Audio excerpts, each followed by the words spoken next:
อุ๋งอิงไม่พลาดที่จะทำแบบนี้เมื่อมาเห็นสวัสดีครับผมสวัสดีพี่น้องครับป้องปายมิดหมอแคนแฟนหมอลำยินดีต้อนรับเข้าสู่ช่องไทยซีเกตชาแนลสวัสดีพี่ยังแฟนครับเอฟซีลาหน่อยอุ๋งอิงแฟนครับเอฟซีสาวหน่อยเพชรบันแพงสู้ขู่สู้คนเด้อครับเด้อมาพบกันในมื้อนี้ครับวันที่20มีนาปีพุทธศักราช2569ค่ำคืนนี้ครับสาวหน่อยเพชรบันแพงไปเล่นอยู่ที่วัดบ้านเหล่าตำบลเม็กดำอำเภอพยัคฆภูมิพิสัยจังหวัดมหาสารคามมือนี้กับสารคามครับมือว่านอยู่ทั้งกำกสินเนาะทั้งหุ่นละครับอบตข้าวหลามบ่ทางอำเภอกำมะลาไสจังหวัดกาฬสินธุ์มือขึ้นที่ผ่านมาโอ้ยอาญะคือเก่าคือเดิมครับพี่น้องป้องไปเข้าไปเบิงไปแย่งเนาะสำหรับ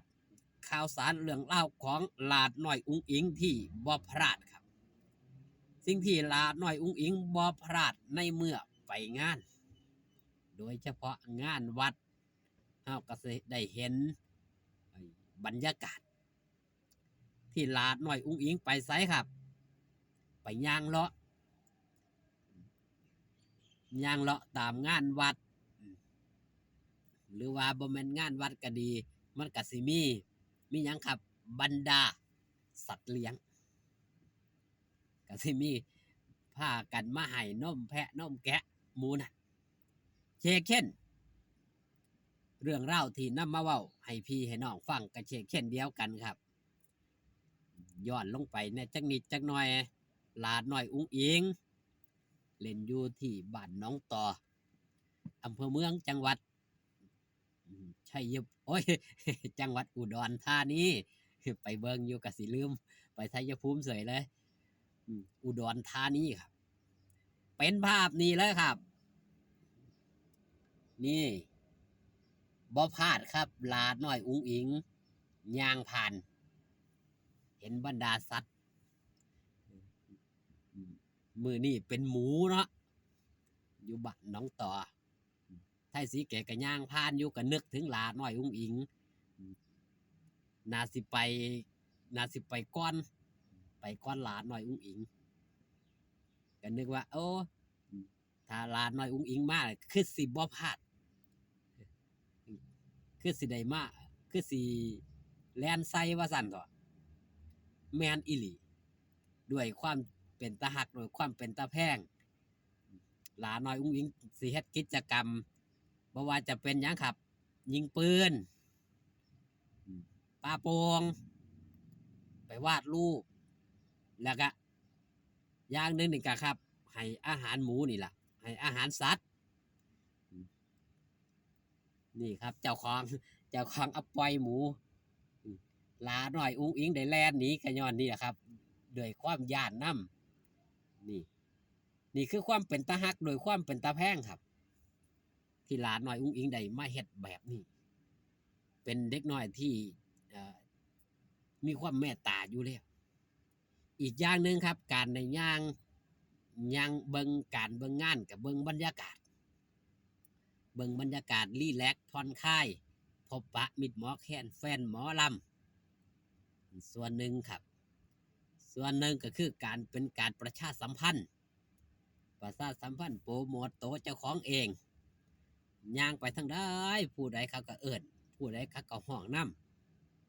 ำนั่นคือสิ่งที่ลาหน่อยอุ้งอิงเฮ็ดที่ลาหน่อยอุ้งอิงปฏิบัติมาโดยตลอดหลายคนบางคนบางท่านก็อาจสิบ่เข้าใจลาหน่อยอุ้งอิงนี่ดังถึงขนาดนี้แล้วคือตะมาตะหัวเว้นแท้เขาเสียศิลปินดังๆหลายๆผู้หลายๆคนเขาก็มาตามวันเวลาที่เขาแสดงเนาะก่อนแสดงก็ชักชั่วโมงจังซี่แม่นหยังลาน้อยอุ้งอิงจังไม่เฮ็ดแบบนี้จังได้มาแต่หัวเว้น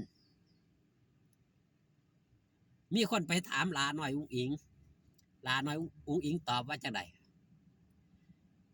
ถ้าลาน้อยอุ้งอิงมายามนั้นครับ สมมติเนี่ยมันเริ่มลาน้อยอุ้งอิงสิเริ่มขึ้นเวทีเนาะขึ้นเวทีกับประมาณ5 ทุ่มเนาะโดยประมาณถ้าลาน้อยอุ้งอิงมาเด้อมิดหมอแค้นแฟนหมอลำหลายผู้หลายคนกะเขามาหอดจอดบ่ถึงเขามาหาบ่ได้มันก็มีเวลาหน่อยลงในการพบพ่อมิดหมอแค้นแฟนหมอลำพ่อแม่นี่ละลาน้อยอุ้งอิงนี่มีความเห็นอกเห็นใจ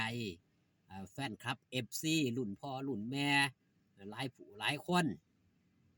เพิ่นไอ้ผู้ลังคนเพิ่นกะบ่หารบ่กล้าที่สิเข้ามาหลังเวทีแม่นบ่ครับด้วยความเกรงอกเกรงใจ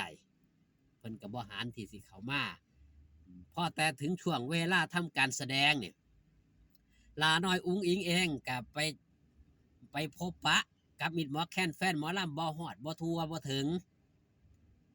เพราะช่วงระยะเวลาการแสดงมันน้อยแฟนคลับFCนั่นหลายผู้ลังคนมันแปลกอยู่อย่างหนึ่งครับมีหมู่ทางแอฟฟ้าผู้หนึ่งถ่วงผมมาผมส่งรูปนี่ละรูปที่ไปถ่ายให้กับไปถ่ายกับหลานหน่อยอุ้งอิงให้เบิ้งนี่ละทักถ่วงกันในทางเมสเซจนี่ละแล้วก็ว่าบ่ชอบว่าสันก็เลยว่าถามเป็นหยังคือจังบ่ชอบหลานหน่อยอุ้งอิงแล้วว่ามันยิงว่าสันบ่เอาเงินเล่าเราไปให้ติปเราลาน้อยอุ้งอิงบ่ได้เอาเงินเล่าเราก็เลยเครียดเห็นบ่ครับ เป็นศิลปินที่แปลกบ่หลายคนอยากเอาเงินให้ครับ แต่ในเมื่อลาน้อยอุ้งอิงบ่ฮับบ่มาเอาเพิ่นเครียดบาดนี่แม่นยังครับ ในช่วงนั้นก็อาจสิว่ามันช่วงระยะเวลาสั้นๆเนาะในการทำการแสดงมิตรหมอแค้นแฟนหมอลำกันหลายลาน้อยอุ้งอิงสิมาหยิบเอาเบิดสู่หูสู่คนก็บ่ได้แม่นบ่ครับมันก็เสียเวลาผู้อื่นเพิ่นผู้นี้เพิ่นก็อาจสิบ่เข้าใจดอกเฒ่าพ่อผู้นี้เพิ่นอาจสิบ่เข้าใจในบริบทตรงนี้เพิ่นก็เลยว่าลาน้อยอุ้งอิงยิงเพิ่นว่าบ่เอาเงินเราเลยเครียดเราเลยบ่ชอบเราว่าจังซั่นแต่ก็เสียเงินไปกับแดนเซอร์หลายแดนเซอร์แสดงดีแล้วว่าจังซั่นเด้เราส้มเอาคลิปนี้ฝากตอนเรื่องราวของหลาน้อยอุ้งอิงเอาไว้แต่เพียงซ้ำนี้ครับพอกันคลิปหน้าอยู่ดีมีแห้งสบายดีครับผ